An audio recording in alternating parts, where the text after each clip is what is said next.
obligatory housekeeping. You may have just seen the alert at the top of the Teams screen. We are video recording the session today, and we hope that's okay. We can pause it at any time, or particularly if you've got a question but you feel it may be sensitive and you don't want to have that recorded, we can always stop it then. So just let us know. But on that, we would like to encourage questions throughout, and we are going to have a dedicated Q&A at the end. More about that in a minute. But if you want to ask questions, it would be lovely if you just raised your physical hand if you want to come off your video, or the virtual hand. Once we acknowledge you, then please, by all means, ask your question. It'd be great if you felt you could come off video as well. So that'd be great. At about 11:30, that's when we will plan to finish the presentation formally, but we'll have a short break, invite people to come back to pose any questions or have a chat about specifics of their project if you want to, whilst all of us, all the presenters are still here. Rachel won't be here at that stage, I don't think. There is a very important survey that we'll send you. It's always really helpful for us to get feedback. So when we send you the slides, which we will after the session, there'll be a feedback form. There's also the link to it will also be sent during the Teams in the Teams chat during the session, but it will be emailed as well. So if you could always think about completing that for us, that's really helpful. I think that is everything I need to introduce you to. Just would like to say thanks to the person in the background that you don't see this morning, who's Catherine DeLacy. So thanks, Catherine. She's beavering away in the background to set this up, and we'll be doing all the emailing out. So need to move myself on, and would ask if you wouldn't mind moving that slide on now, as long as I've covered everything. I won't read this out, but this is a nice place to start this morning, because it really helps sort of spell out the importance that the NHR, Department of Health, and certainly the National Institute for Health Research places on PPI. So I know Chris Whitty also has similar views, but Chris Whitty's predecessor, Professor Dame Sally Davis, came out and said this about PPI, that it's always helpful and useful to involve members of the public, and that really is embedded in the NHR's work that they do. It underpins a lot of their procedures and policies, but it is also the expectation in the funding that they in the research that they fund. So very, very important. So an overview of the session this morning. I don't think I'll spend too much time reading this out. We're covering a lot, particularly examples today, both from Rachel, you'll hear in a minute, and Zinger throughout the morning as well from a lay perspective. So I think without further ado, I think we'll move on to what is public involvement. Thanks, Zinger. Thank you, Duncan. So thank you everyone for joining, and Duncan for the introduction. I think the only thing perhaps I might add to the intro is the chat function. If you wanted to drop a message or a question in there, even a comment, we're happy to pick those up as it occurs to you. So the what is public involvement? If I can get my words out. It's good to start with the what and set the baseline for what it is we are going to be talking about today. And the NIHR, it defines it as a public involvement in research as being carried out with or by members of the public rather than to or about or for them. It's an active partnership between patients, carers, and members of the public with researchers that influences and shapes research. So essentially, public involvement is working in partnership.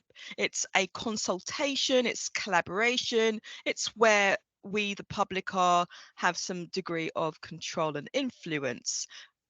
also helpful is to describe what it's not. And it certainly is not where you just merely give us information. You don't treat people like me as merely participants in your study.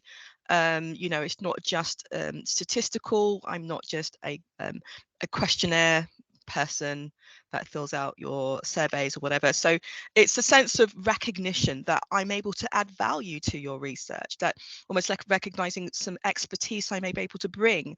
But even the fact that I may have experienced your condition either directly or via someone I'm caring for and understand this condition as someone with lived-in experience, I can support your study and your research and give my perspective.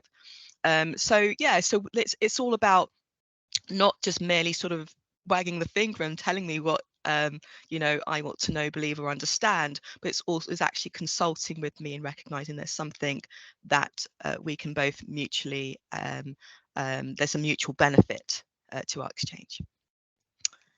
Yes. Thanks, Singer.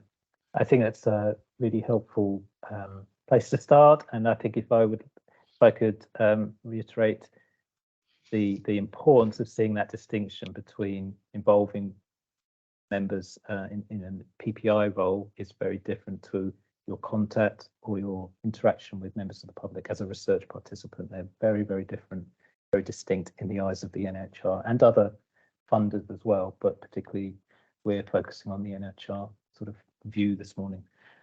So if we just now move on to Rachel, just we've heard an introduction from her earlier, but just going to hear about her experiences of PPI and her top tips, perhaps, for you this morning. So over to Rachel. Thanks. Thanks. I'll just share my screen. Whoops. And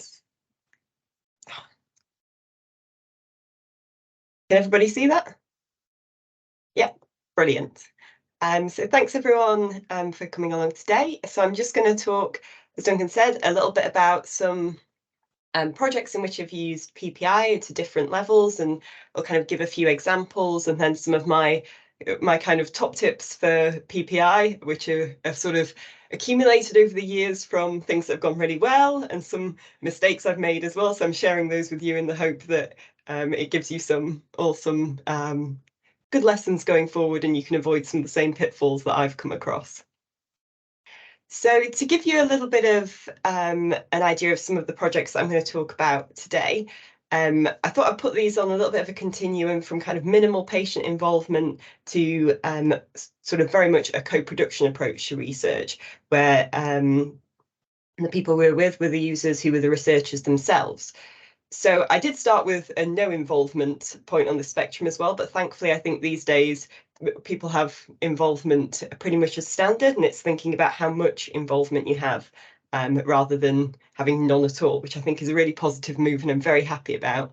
So the first project that I'll just tell you a little bit about is something called the Staying Strong project, which is where we did an online focus group study about how we could increase the uptake of resistance training, which we know is really important for keeping people strong and independent later on in their sort of 70s and 80s, but at the point of retirement, how we could raise awareness of that.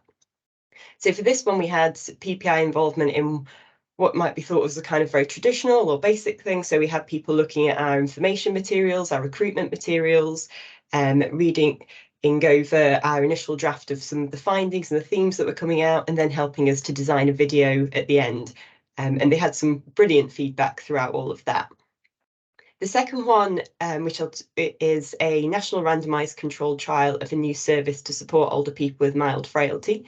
And this was a very large study. It's still ongoing, so I'm the trial manager for this, and it's lasting sort of just over 3.5 years. And so we've had PPI more heavily involved throughout that. They're attending meetings as part of our trial management group meeting. We bring them in at regular points for input on very specific issues, such as how we can involve older people during COVID, and how we can account for if we're doing things remotely for any sensory issues, and how we sort of communicate with people in terms of sending out things like newsletters and planning for dissemination. And then the final example that I'll draw on a bit more is one which was much more participatory. So this was one where I was involved as a researcher, but primarily the project was led in a retirement village called Whiteley Village in Surrey, by a sort of researcher based there and 4 residents in the community who were really enthusiastic about trying to improve attitudes to dementia in their retirement village. So they felt there was a real gap there. It was seen as this thing, the big D, a kind of big scary thing that residents were very unsure about, and they wanted to change that through doing some interviews, implementing some dementia training, and then seeing how that went. So that was very much a different power differential. So I hope I've given you a few examples there of kind of the range of ways people can be involved in research, and I'll draw on those now, thinking about some of the tips that I have. So my first tip would be very much about planning it kind of properly. So as I hope you'll get throughout this, I always think any PPI involvement is valuable, but I'd always try and build in as much as you can. So previously I've worked on projects where we've only had a sort of minimal amount of involvement, maybe at the end of the project, and I've really regretted that because the input then has been so brilliant that you think, I wish we'd had that at the start, and that could have really improved the project a lot.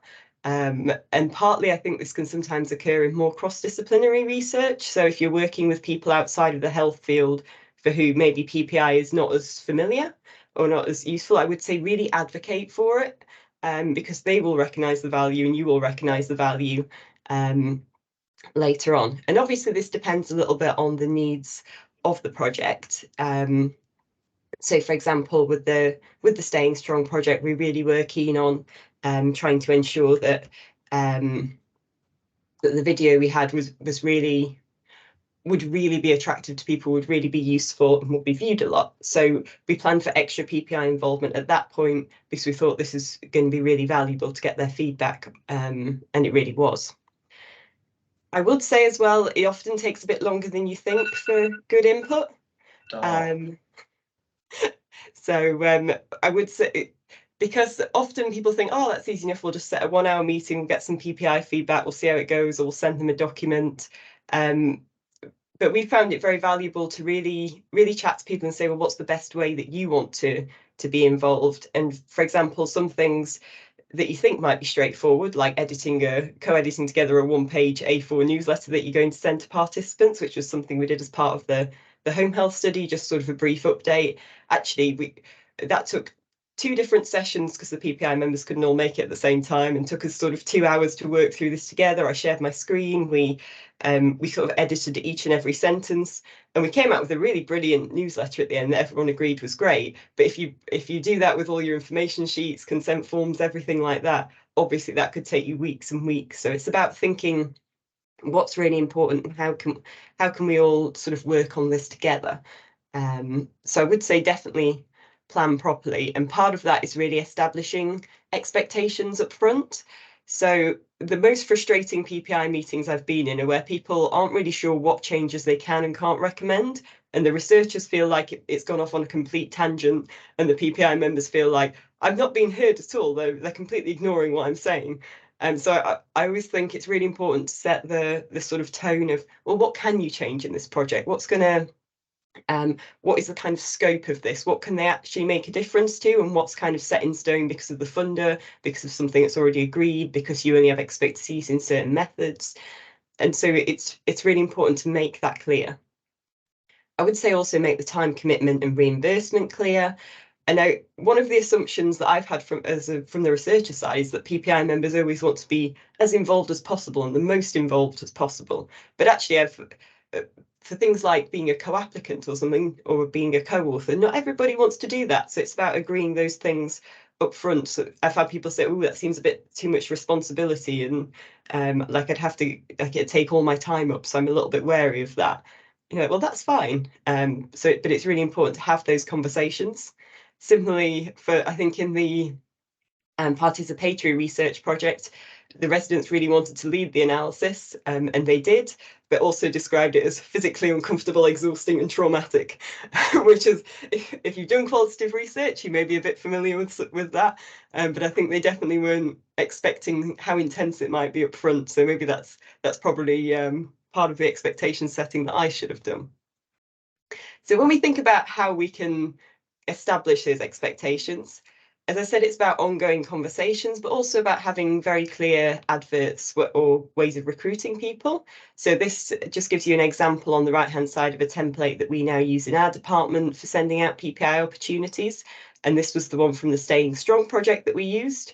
You might notice there it's called Transitioning to Strength, and our PPI members gave us feedback on the title later and went, actually, transitioning sounds more like a gender thing than a retirement thing. Like, we wouldn't really use that term. It's not got the connotations that you think in terms of retirement. So we're like, well, I can't believe we didn't really recognise that. That's brilliant. Change the title completely. But you can see there that we have a bit of description about the opportunity, what's involved, what we're looking for in terms of people's experience, and some of the practicalities there as well. So it's always worth thinking about how you might structure these kinds of things, and I'd recommend having a kind of template for this. And during things like meetings, or if you're getting feedback on documents, I'd have a list of a few key questions to guide the discussion. So PPI members are really aware of what can be changed, what kinds of things are you looking for in particular. I wouldn't say don't let that just be what you ask, do be open to other comments, but I found that really helpful as a good starting point.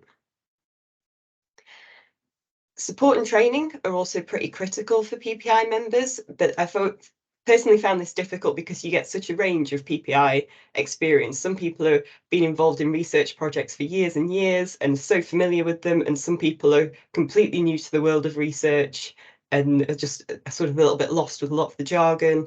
And it's really about sort of trying to have a bit of a one-to-one discussion around the skills and experience needed. And I think even with training, it's always a little bit of an ongoing sort of ongoing adaptations in terms of how you train people. So, for example, for the You, Me and the Big D project, where part of my role was to train our resident researchers in interviewing and analysis, I thought I'd done a pretty practical session at interviewing, but people still found it very heavy on theory. And with hindsight, I think I would have changed it and just gone for a very practical session, thinking actually, what key skills do you need? Actually, how much background about qualitative research do you really need to know to be able to do this project well? And once we changed that for the analysis, so we did it as much more of a sort of participatory, hands-on analysis session where we're doing it together, that worked a lot better. So it's really about reflecting as well, and agreeing things with people and taking on board their feedback.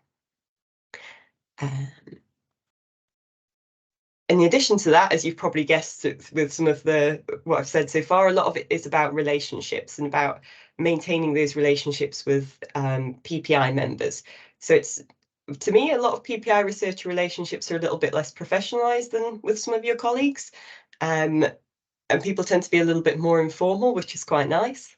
But one thing that I've been guilty of, and lots of other researchers are as well, is this idea that you need about giving that ongoing feedback, both about how their involvement has changed the projects and also just generally about how the project's going.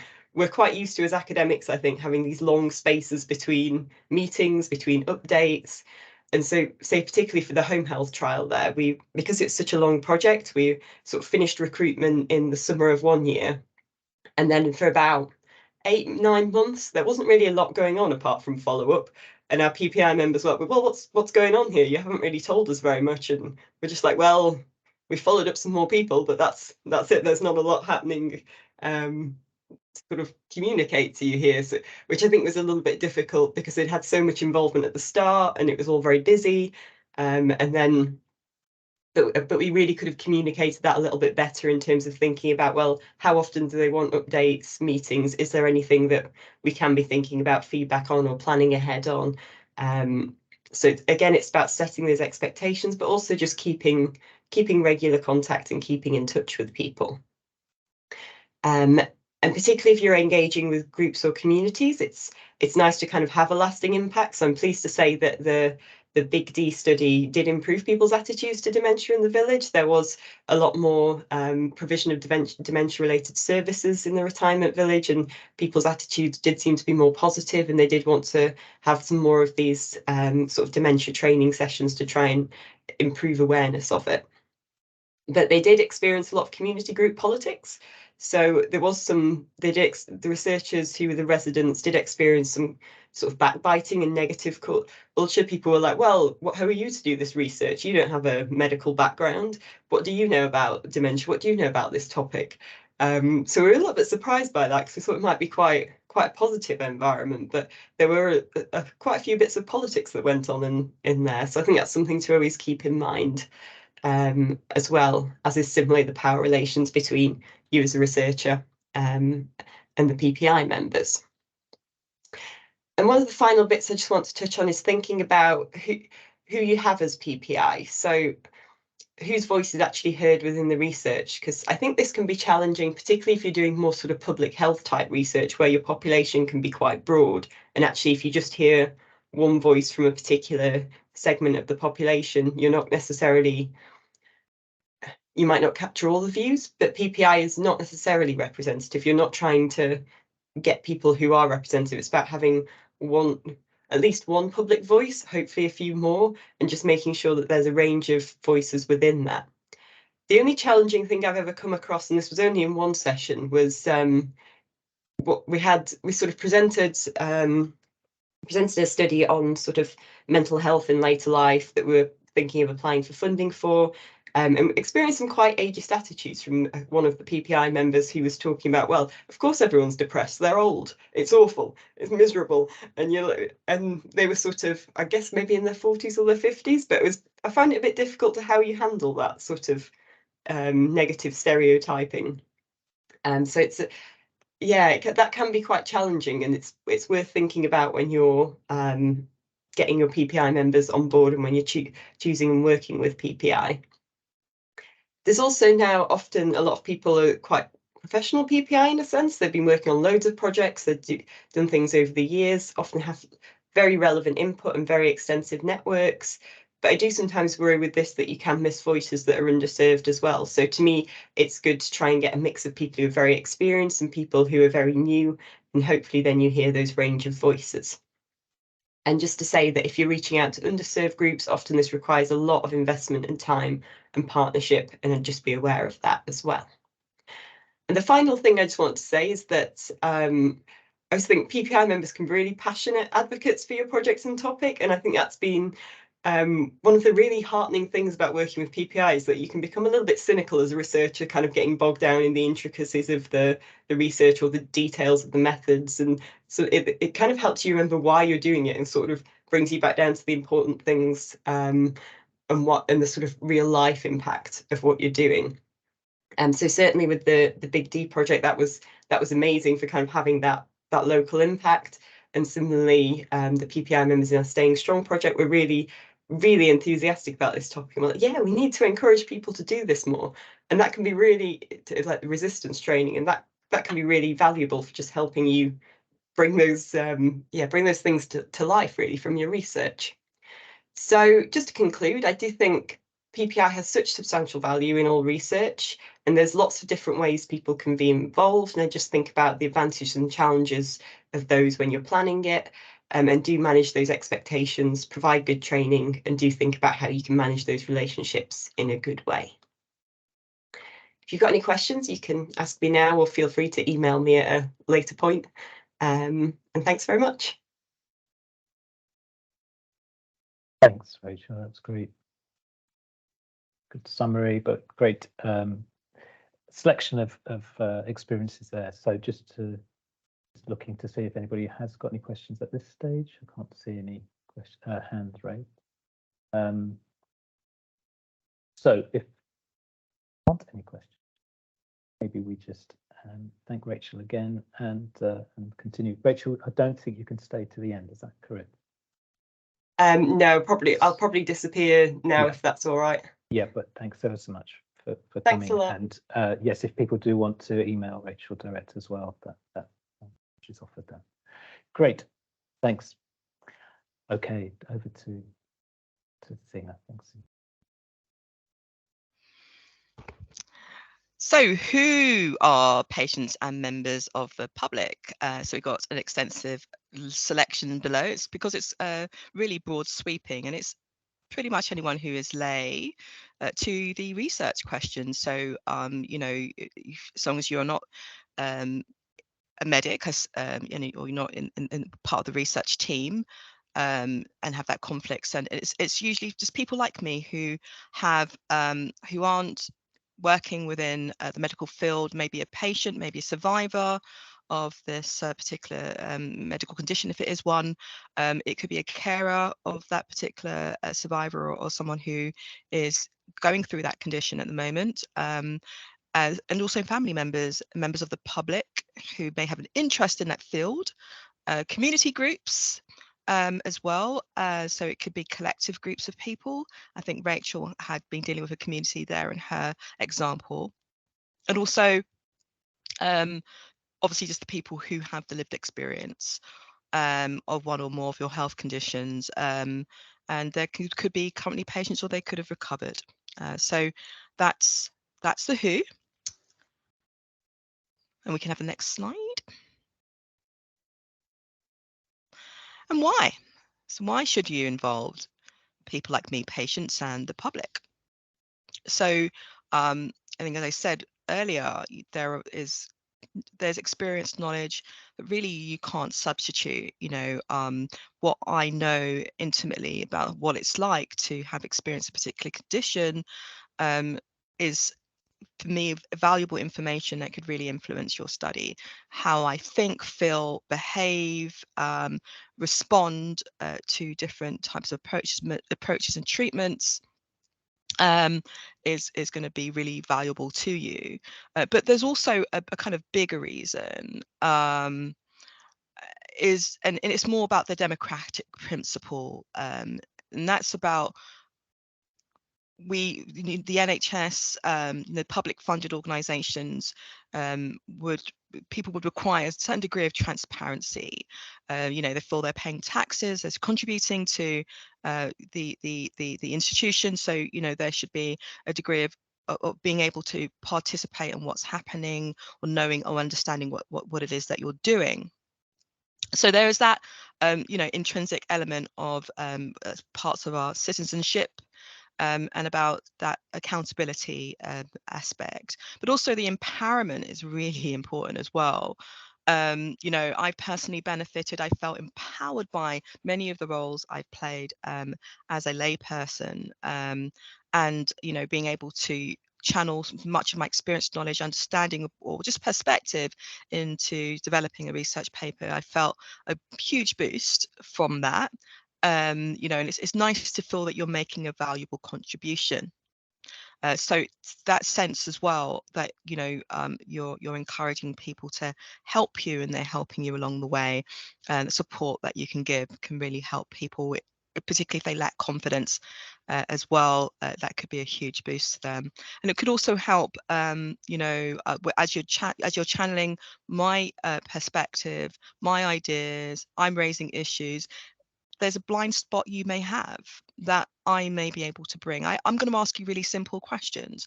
Maybe you're used to thinking in a very complex, detailed way, and I might help to kind of bring you back a few steps and say, why? And maybe that's something you hadn't explored.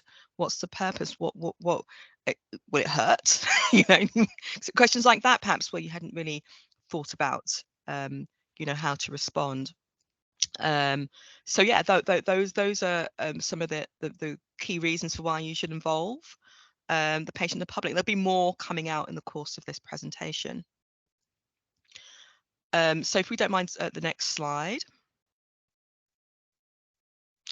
So that is, how do you find people like me? And I'll talk about my story shortly, but there are so many different ways that, how I was initially recruited, and how I continue to remain involved over the course of these last 12 years, is because there are so many ways. Once you're connected and be part of a database, there's ways that you can connect through people like me may be on database of lay people who want to be involved in research. There's different databases all over the place, and also you can tap into my network as well. And once I'm part of your project, you could be asking me if I have no people like me who may want to be involved, and I have referred people as well. So, and you probably have people you've interacted with, patients and members of the public, and you can ask them if they have anyone else who'd be interested in joining. There is a point on the slide here about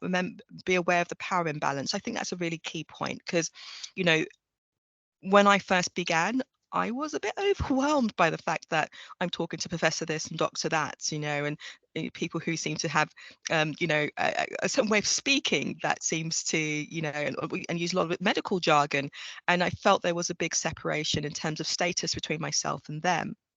Over time, I've become to see, you know, the humanity behind many of the people that I interact with. But initially, it was overwhelming, and I felt that I couldn't make a contribution. And it's all about, you know, and you might initially feel that those who you're interacting with do feel a little overwhelmed, overawed, in sometimes, and it's so just help to put people at ease and reassure them that there is they do bring a valuable contribution to the table.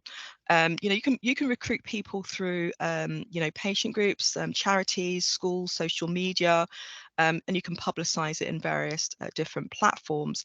But do be creative, and that's what I'd really recommend. You know, do think outside of the box. You know, I was going to so I was going to give an example for it. You know, if there was a particular condition that affected a particular sector of the population, for example, dementia, as Rachel was talking about just before, or sickle cell anemia, or lupus.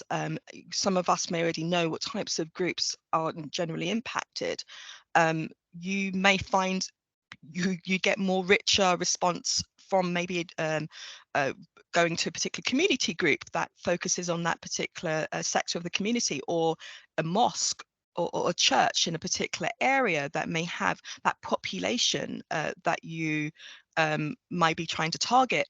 Or on Facebook, there's groups that have specific groups for specific people, and you could perhaps want to tap into that group and say, you know, have a little ad ready and say recruiting, and something really clear, what, like the example Rachel gave. I saw that, and I even took a screenshot of it because I thought it was so clear. You know, when, where, what, and how much the commitment is, and that goes into a group, and I'm sure you'll get a lot of response. So and there is a little link here, Duncan. I don't know much about it, so I'm going to hand over to Duncan, who's going to talk about the chain network. Great, thanks, Singer. Yeah, it's just a couple of resources here that I've found useful, pointing researchers towards. One is People in Research, where researchers can post opportunities for members of the public to sort of put themselves forward for. It can work in the reverse as well. Members of the public can also sort of say that they're free and they can that they're available to take part. The other link here is a group called Chain. It's the Chain Network. I forget what Chain stands for, apologies, but basically it's an email community, and you can be assigned to particular interests groups, or asked to be. So there is a PPI group, and you can post an email opportunity, and because it's got a wide, large membership, it can reach a lot of people, including widely used by researchers, but it is also used by members of the public. I also agree with Singer that Rachel's example of that template, advert template that she showed was really excellent. So that's a really good way to get in touch with people and post that opportunity. Catherine, are you raising your hand for a question? I am. I just wanted to come in before we move on. We've got a question in the chat from Angeliki, and I think this is probably the right time to pop it through. She asks, why can't a PPI member not be a medic as long as she is not a member of that specific research team? Was that it? Let's see, it's at a point that thing in response to something thing said. Let me see. I think it's from about 2 slides ago, but I just wanted to pick it up before we move forward. I think Okay. it was at the first slide of this presentation, or the second, like very early on, that you mentioned it, that when it comes to who can act as a PPI member, you said that he should not be a medic or a member of that specific research team. I understand why not a member of that specific team, because there is a massive conflict of interest. But what if we just work in the medical field, but we happen to be sick as well? Can't we help out in a different field? Yeah, yeah, that is a very, very fair question, and I think the separation, it would be a case by case. On it, it's not going to be a blanket never. And you know, if you happen to be working in the medical field and be experiencing a medical condition and feel you can contribute to a particular research of which you're not getting paid and for, or you don't have some kind of interest in the outcome, and the people who are part of the research team do not see any conflicts, that's fine. And obviously the people that are in the room won't feel intimidated by the fact that there is Dr. So-and-so sitting amongst them. I think that's fine, but it will be a case by case, and it will be about ensuring that everyone else feels that they can make sort of equal valuable contributions. I don't know if that's something you want to add to, Duncan. Sounds reasonable. Yes, I agree. That sounds reasonable. I'm not sure who agreed there.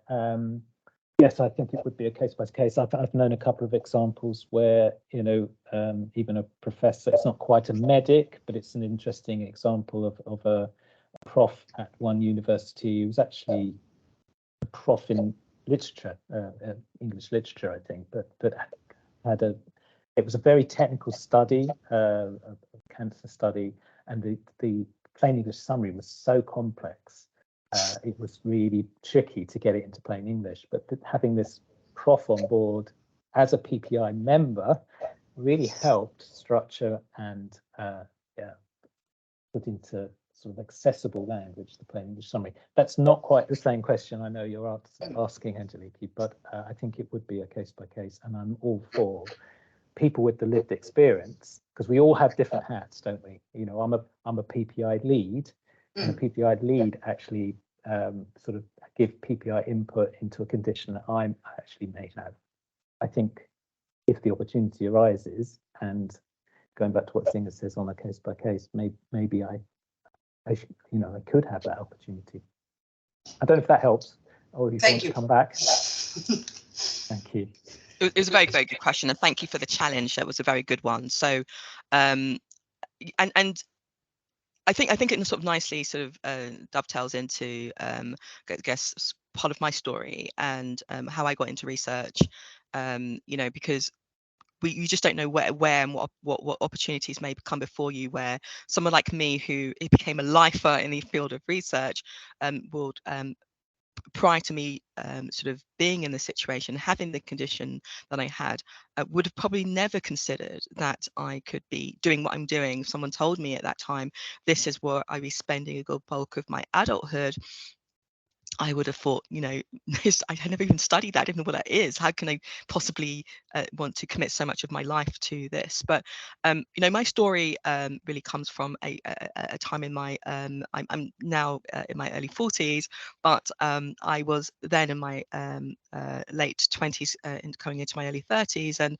And I was, I wanted a child, and I was in a steady relationship. I was married, and I wanted to, you know, have a family, as many of us want to. And I found myself pregnant, and I was excited about it. It's my first time, and you know, all the excitements of going, you know, being a first-time mum was just amazing.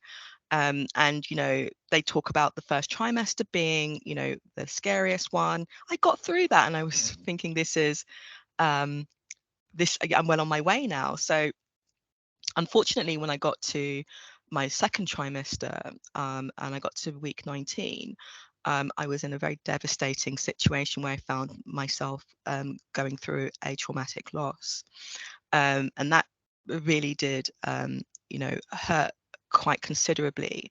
And I had to go through something called a D&C, and which is, I don't know how many people know about that, but it's basically like a scraping of the womb, and it's such a very traumatic experience as well.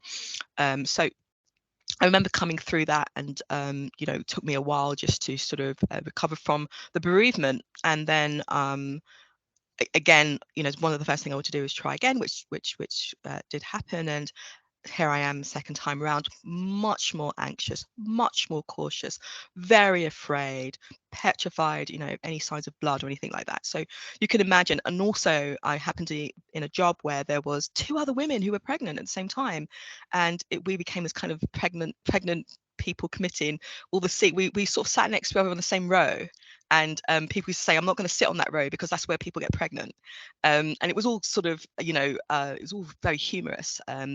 But I had this added anxiety, which the other women didn't share, because they hadn't been through what I'd been through.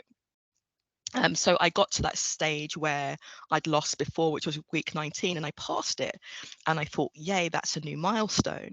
But unfortunately, 2 weeks later, week 21, I was in the same situation as I was before. This time it was considered almost treated like a stillbirth, so I had to give birth, and I was, I mean, I couldn't even go back to work. I felt my world had crashed, my world had ended. I couldn't describe my mental state. It was the worst.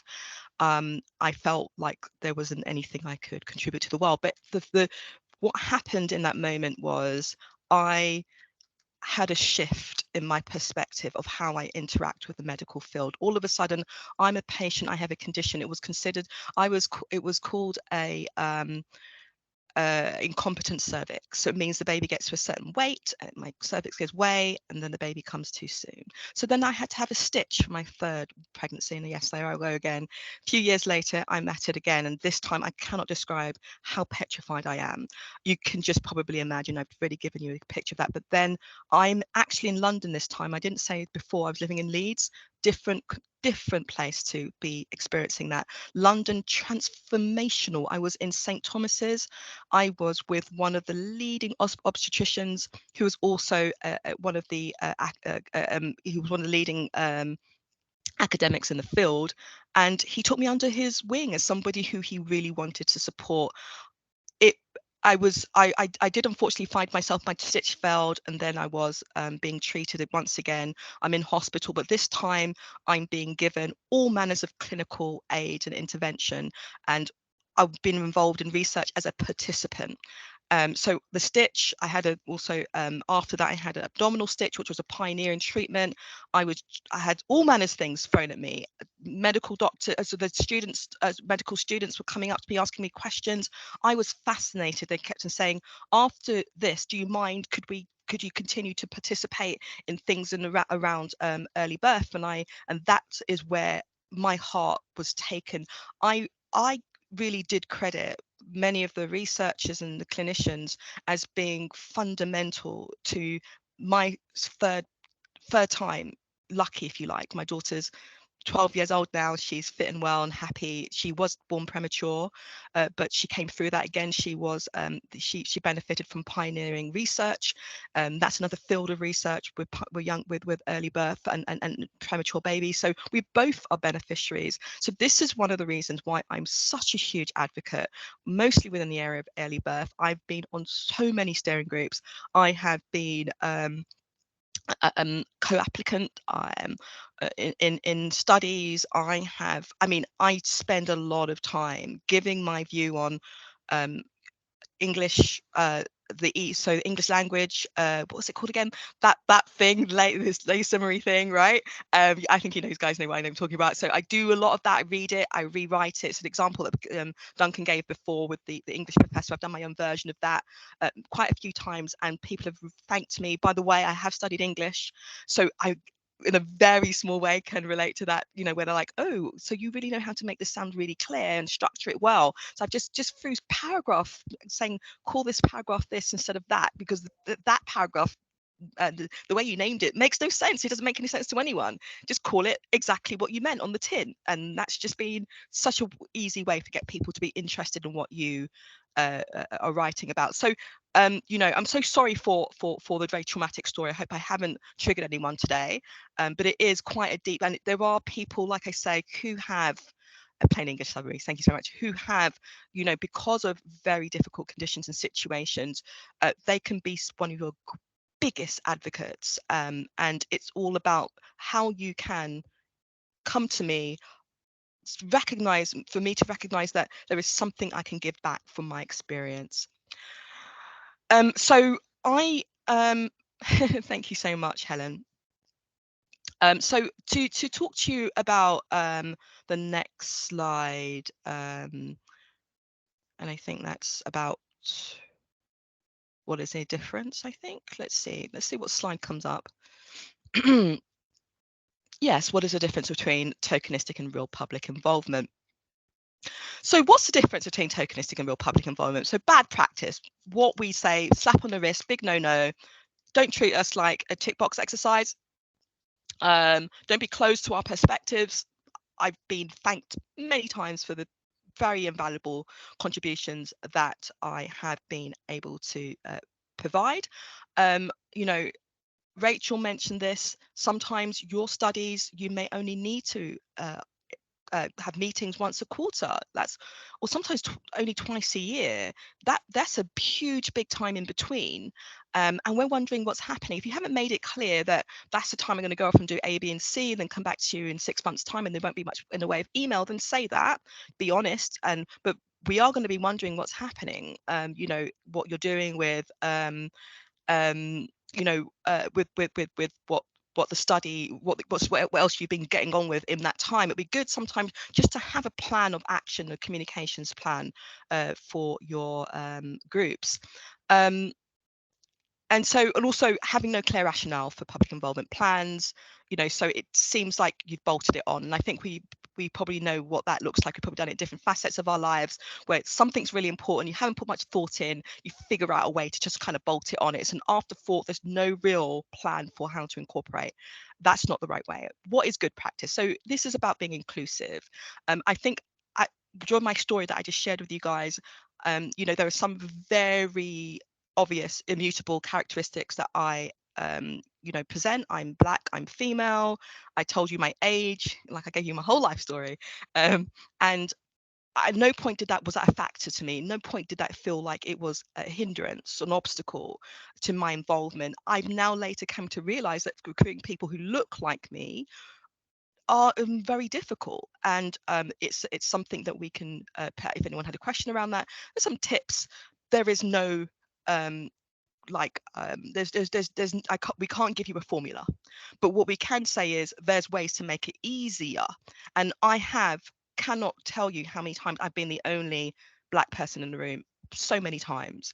Usually I'm in a room of you know, people who are above 60 years old, they're retired, they don't have a day job, and they you know, speak quite posh, they have quite a lot of education, they've had great jobs in their life, and now they've got time to give back. You know, they don't have bills to pay, their retirement plan's really great, and they can give all they can into these research projects.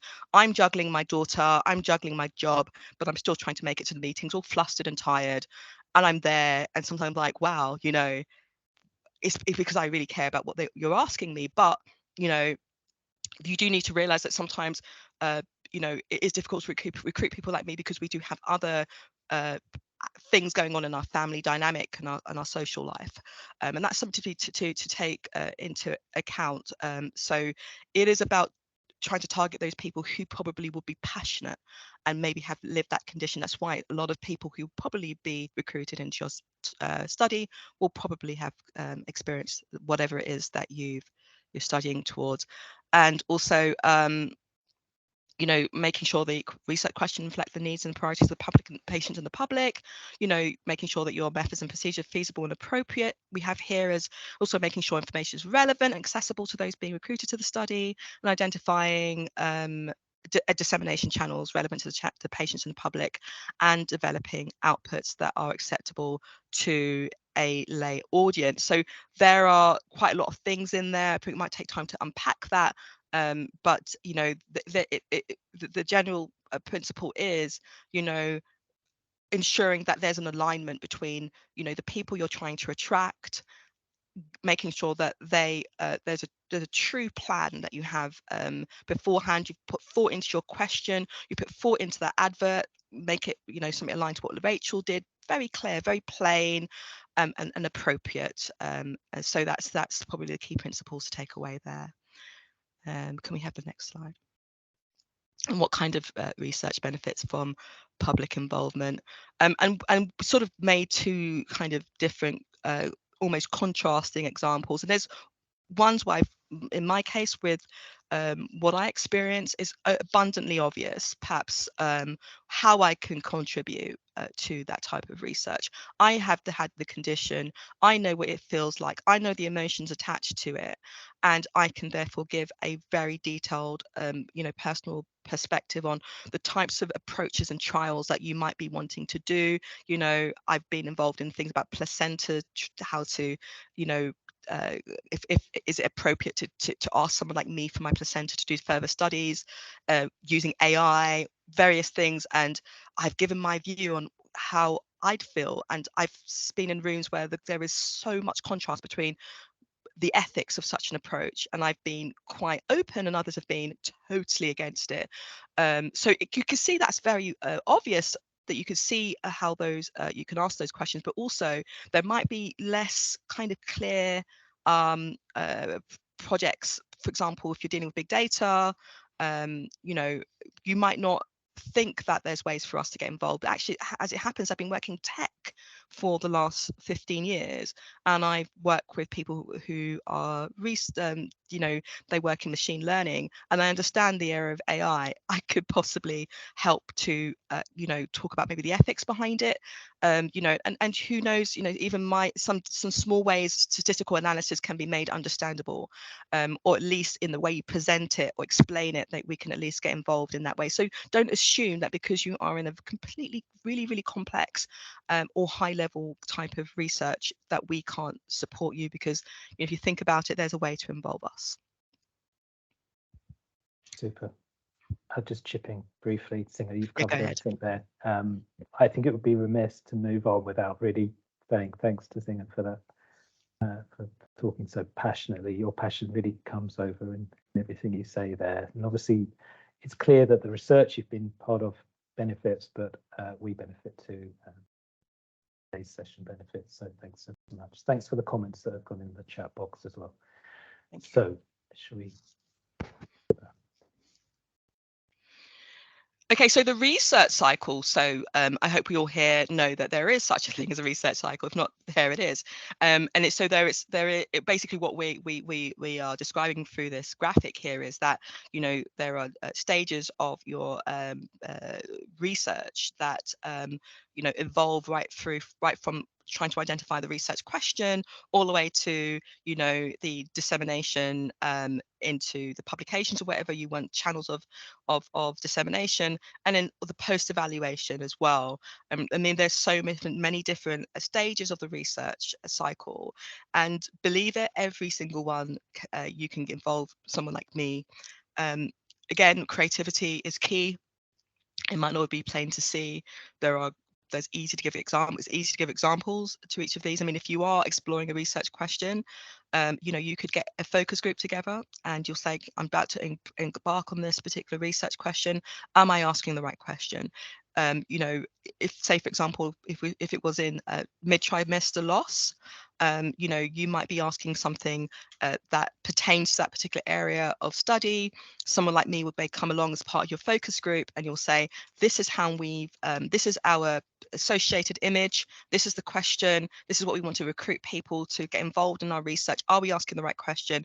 And it could be a case of, you know, me helping to choose the language around you know, the question, whether it will put people off or whether it will actually want to bring people into it. Is it self-explanatory? Do you need a subtext to it? Is the image appropriate? I've once challenged an image which I thought was not very pleasant to look at, and I said, even if the question's good, the image associated with it isn't. And then they've gone back and they've looked for a more appropriate image, a more up-to-date image that seems to align more closely with that research question. So things like that might be in your blind spot. You may not be someone who might see an image as being something off-putting, but you know, those are that's could be, and again, the design is similar as well. You know, how you're going to structure it, how many you know, meeting points there's going to be, the degree of involvement that you'd get someone. So all of that design, early areas of pulling together your research, right the way to what is a relevant platform. So if you're doing something that involves dementia and you want to then send the, you know, you want the people who've been participating in the study to be able to be a part of the dissemination channels, you know, maybe choosing a channel that is more commonly used by, you know, medical professionals might not be the way that they'd go and read it. You could say, do you know, we're going to write a small paper, we're going to create a website about it and talk about what we've done. That might be easier for the families and friends of that particular topic to be able to enjoy what the results are. Think about those things, because PPI, you know, if you really particularly want to have an ongoing relationship, and I've developed a long relationship with people through the ongoing communications through the cycle, and they've got me involved in later parts and come back to me and said, you know, I know it's been a year, it's been 2 years, but here we are, you were really good at the beginning, can we come back and ask you those questions? But it's also interesting to point out that I'm more likely involved in the early stages than the latter stages. It does tend to peter out towards the end, and I think it's because it's a little bit more difficult because people aren't being as creative. I mean, I don't know, Duncan, do you have like a view on that? You took a sip. Slurp of coffee, just as you are. I mean, I simply would agree that all of these stages, it is really important to consider if and where PPI can, you know, be part of the project cycle, and don't rule it out. Always rule it in.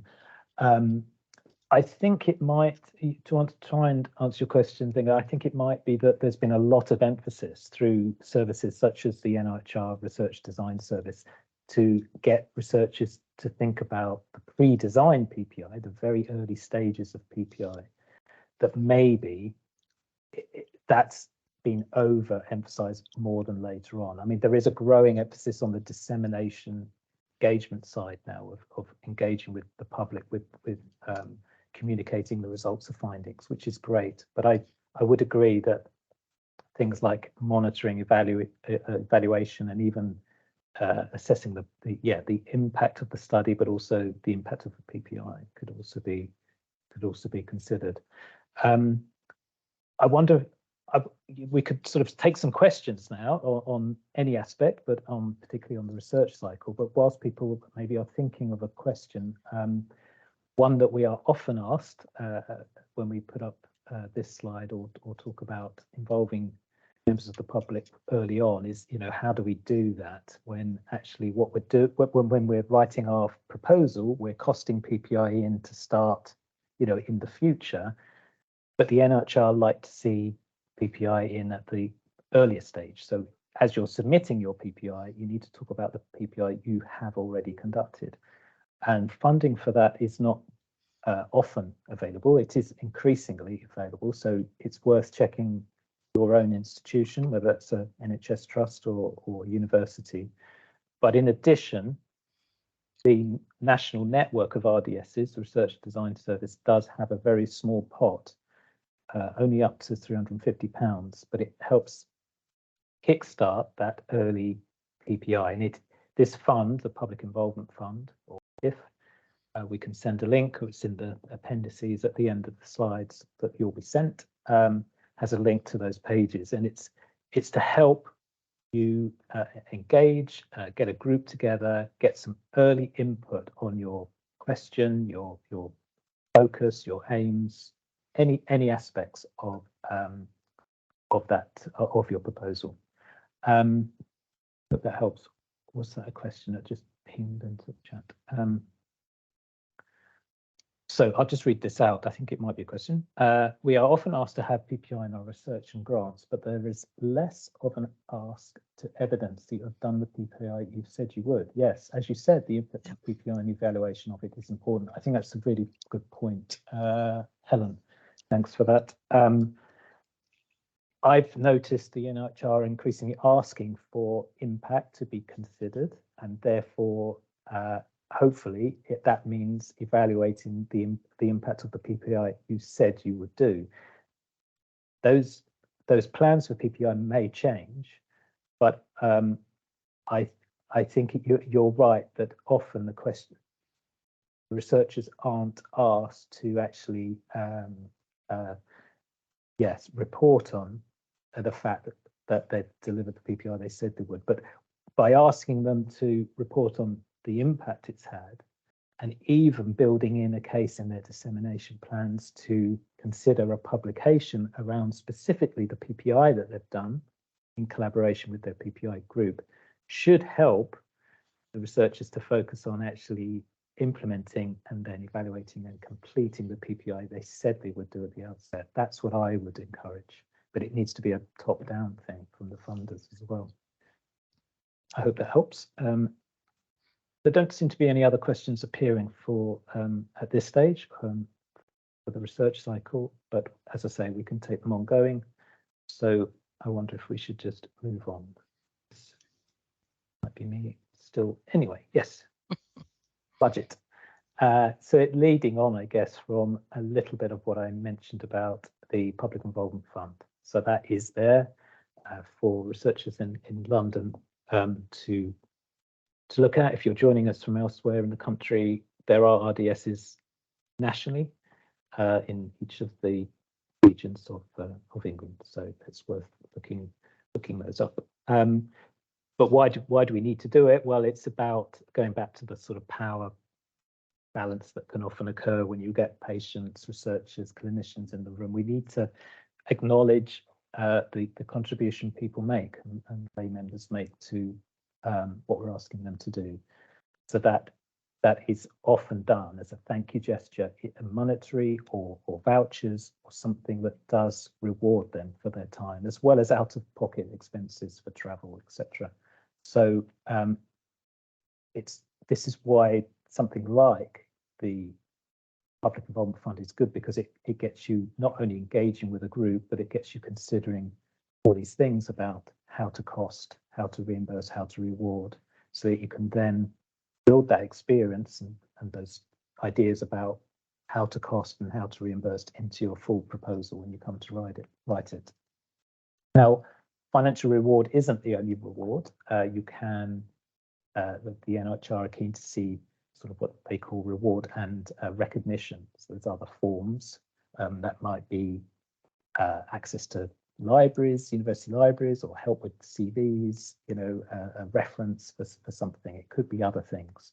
So, and you can, as well as consulting about your ideas for the project, you can consult around these aspects of how you run your PPI group. How would your PPI group like to be tool? You may find some of them don't want to. You may find some of them think they can't because of benefits issues. Now, we should be able to, and I would, again, it's in the appendices later on.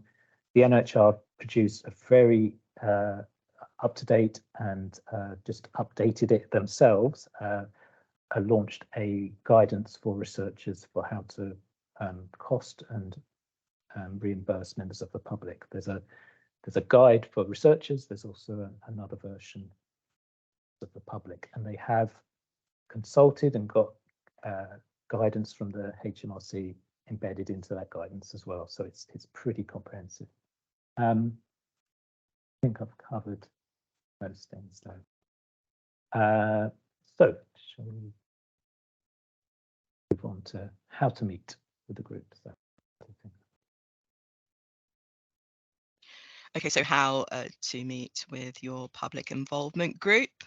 So obviously there's the sort of 2-3 distinct options. So there is obviously the physical in-person meeting, and that's about perhaps making a meeting room at your institution or somewhere you have access to, a convenient location, a mutually convenient, hopefully, or you can make it convenient for them, and provide a sense of safety and security or privacy. So we may think perhaps a coffee shop might be fine. It's close to where someone lives, and you're happy to travel closer to, perhaps the group are.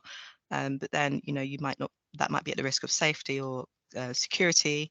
and it's just you can't control that environment. So those things to consider, you know, in terms of meeting point, online or hybrid, I suppose might be a version of that, might bring its own level of complexity. For example, you know, it's valuable sometimes, particularly if you're asking deep questions, to have the video on, perhaps.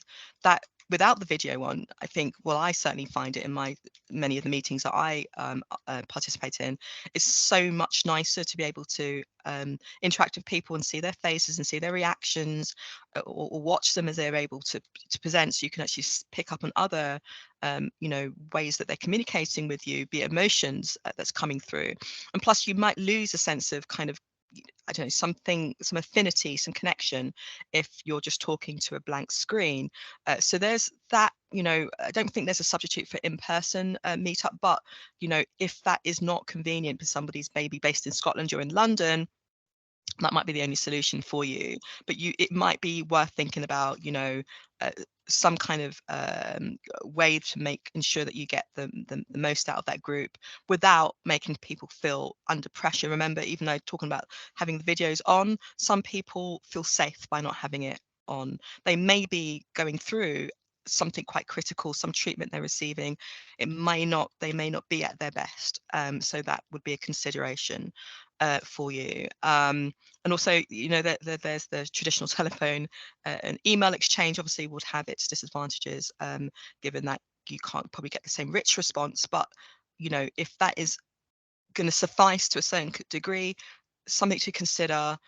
Obviously, the MB at the bottom is be mindful of people's times and responsibility. You know, some of us have young children, or children with, you know, who might be going through things. You know, they may themselves be going through a difficult time as well, or they may have conflicting priorities, which I often do. And it's about recognizing that, you know, you may have a deadline, but some people might need you to change, reschedule or something. You know, you might have to work around other people. So you do have to build in quite a lot of time. I think Rachel made a point a few times that don't underestimate how difficult it can be and how time consuming it can be when you're dealing with patients and members of the public. People are messy, people's lives are complex. Next slide. How to prepare for your first meeting. And some of these points I've already raised, you know, those practical considerations, you know, in terms of giving people clear directions. You know, you could say, oh, let's meet in this private space in the library. You know, it seems to be on the high street, everybody can get to it close to some train station, but then maybe there's stairs and there's no lift. Have you considered their accessibility? You know, you might ask for people maybe to work around some time constraints. Let's all meet at 9:30 in the morning so we can have the rest of our day. But that requires maybe somebody who might have a freedom pass, which kicks in at 9:30 to be traveling, and that will incur additional costs for them to travel to that location for a 9:30 start. Have you considered that? Have you given them consideration around reimbursement, or could you move it to 10 o'clock? You know, it's about making people comfortable in that environment. You don't want to be, it could be that, oh, you have a great room in your university institution somewhere, and but it's a very ugly room with peeling paint, and, you know, it's quite austere, it's very uninviting. You know, is if that's the best you can do, you know, you could even just ask if that's okay, and maybe bring in a couple of soft furnishings for the environment. Who knows? A picture on the wall, break it up, put a poster on there. I don't know, but you could have those considerations that people may feel intimidated in certain environments. Even walking through a university might be intimidating for some people, or a big boardroom is very intimidating. I remember having a meeting in a boardroom, very plush, very big, but I remember feeling overwhelmed by the sense that I need to now behave in a way that's fitting for the environment. And, you know, so have those considerations, and the way that you use your language, the materials that you're actually presenting, how you're presenting it, whether anybody will be able to understand. And, you know, we have different ways of learning and interacting. I think the word's kinesthetic or something. I don't do well with someone just talking at me, but I don't mind when there's an image or something that presented behind them, I tend to engage with imagery quite well. Have consideration for people who learn differently, and you actually might zone out on just the voice. And also think about those ways of breaking up your session. If you've got a 2-hour session, how do you ensure that you get maximum interactions? Think about those questions. Think about perhaps an icebreaker particularly if it's your first meeting, people haven't met each other before. How do you maximize the likelihood of them in interacting in the session? So, you know, what to talk about. There's things around, you know, the ideas that you wanted to raise, you know, the process that you'll be using with your group, you know, the ethical issues around what you're discussing. And, you know, I just shared a personal story with you. Someone, and I did see someone's comment, they've been through the DNC as well.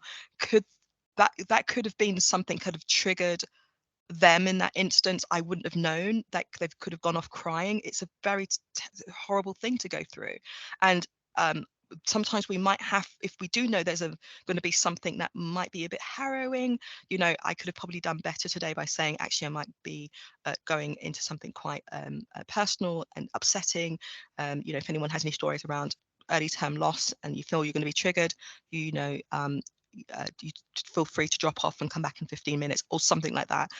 I'm now recognizing even I could have done better today. But, you know, these are the things that we might want to think about and consider, that there could be triggers and there could be other ethical conundrums that may be encountered in those sessions. You know, your strategy for recruitment is very important. We talked about that a little bit before. You know, how you constructed your lay summary, how clear it is, and all those things that you may want to be bringing to the group, and make sure that everyone's equipped to be able to give you the maximum kind of response to that. And we talked about the impact assessment and you know, the dissemination processes as well. You know, there is ways that you calculated that. Do you want to get some ideas around the best way to calculate that and think about that? There's those ways to construct your questions. Think about them.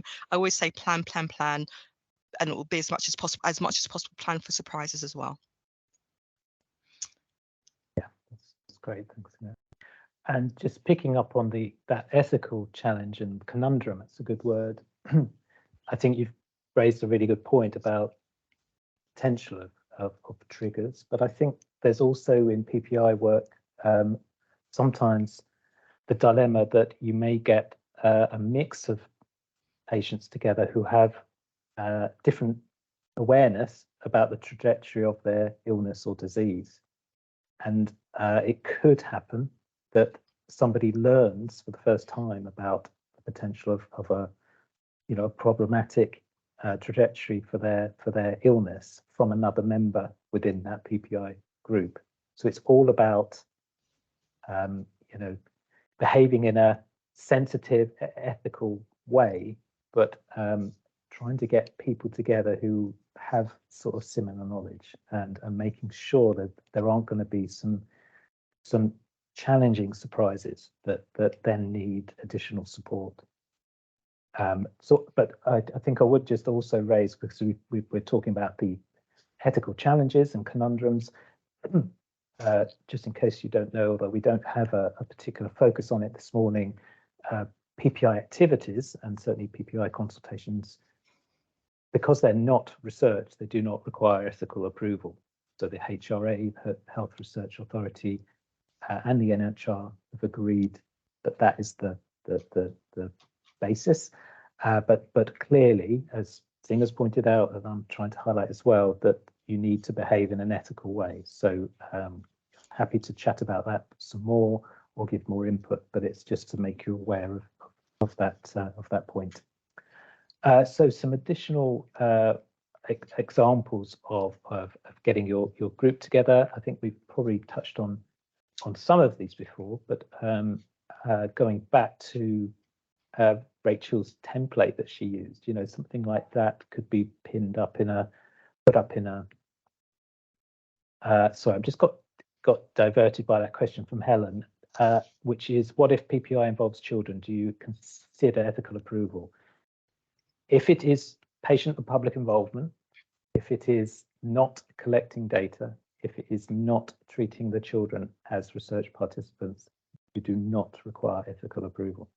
If you decide to treat that information as research data, and you want to publish a paper on it, and you quote the interviews with them or the consultations, you then, questions are coming in thick and fast now, sorry. You would then need ethical approval if you move from PPI into actually collecting data and publishing that data. Should parents be present in children's PPI groups? Not necessarily, depends on the age, depends on the topic. So there is a network in this country of young people's advisory groups, YPAGs.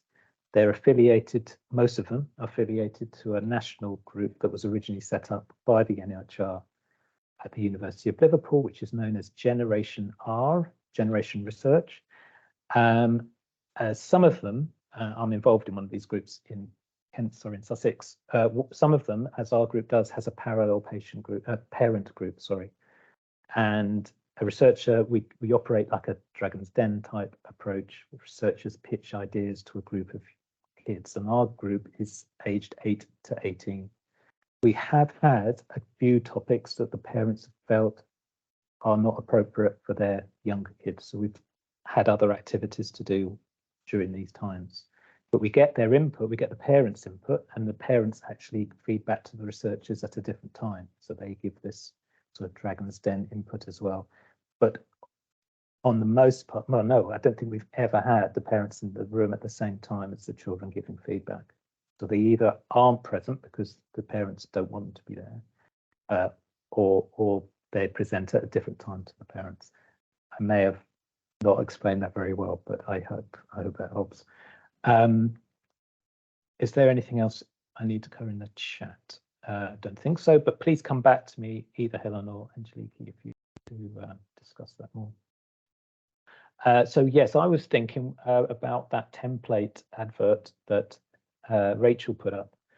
You know, you could actually adapt that or use it in social media as well, I guess. You could post it on Facebook. You could maybe put it on Twitter and recruit that way.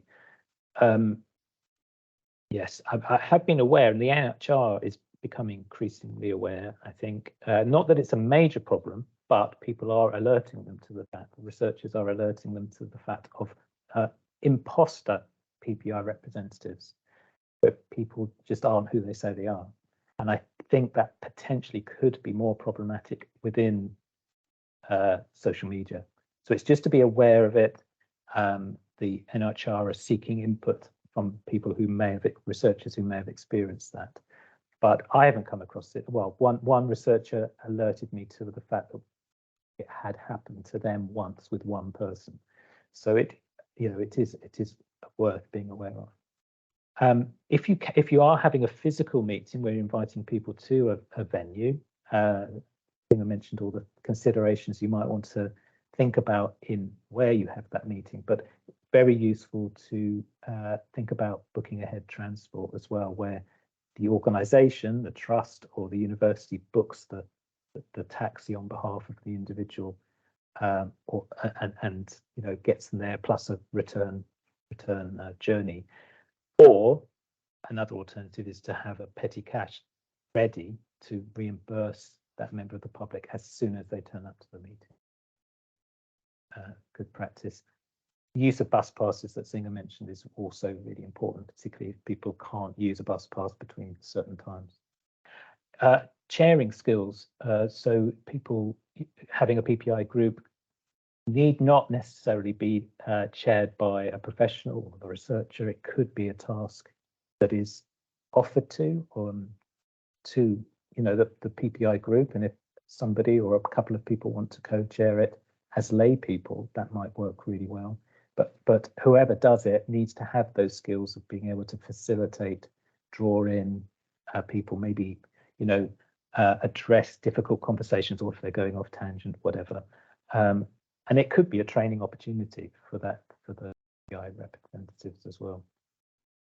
Yes, so and also you may need to consider different languages, or sign language as well, interpreters available, or making any of the communications available in different formats.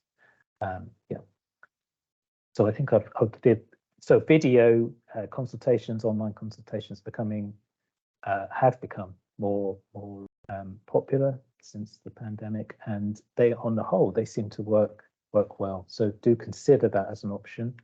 I would flag about reimbursement of those costs. The NHR are quite keen for people to be offered sort of a broadband reimbursement as well as people's time. So do consider that as well. So I think I've put that. Next slide. Okay, so we're coming towards the end now, and Singer, did you want to come in now? I see your hands up. Yeah, it was something that occurred to me just around the sort of involvement ways to get people to meet. We do recognise that being online is probably one of the default ways these days. But one thing to point out is more often than not, I've noticed that people like to join by their phone. Not everyone has a laptop, and all the platforms are good on for phones. So do think about that. Sometimes you do have like Teams. I've noticed some people can't download it on their phones, or they struggle to join. So also there's something to be around sort of the technical consideration as well. I don't think was emphasized enough, so I just thought I'd make that clear. Most people will probably join by their phone, and just make sure the platform's appropriate for it. Yeah, that's a good point, and maybe even offer a walkthrough, a trial run with operating those systems as well and setting up those meetings. So just a last brief bit on the research design service. That's who's put on the workshop today, and hopefully you are all aware of the research design service. We're funded by the National Institute for Health Research. Got lots of information and resources on the PPI pages of the RDS London website. There's information about the Public Involvement Fund, which I referred to earlier. So do check that out and come back to us. You need to be registered with us if you're a London-based researcher. You need to be registered for support, and then your advisor that you're assigned to will sort of talk you through the process of applying for the Public Involvement Fund.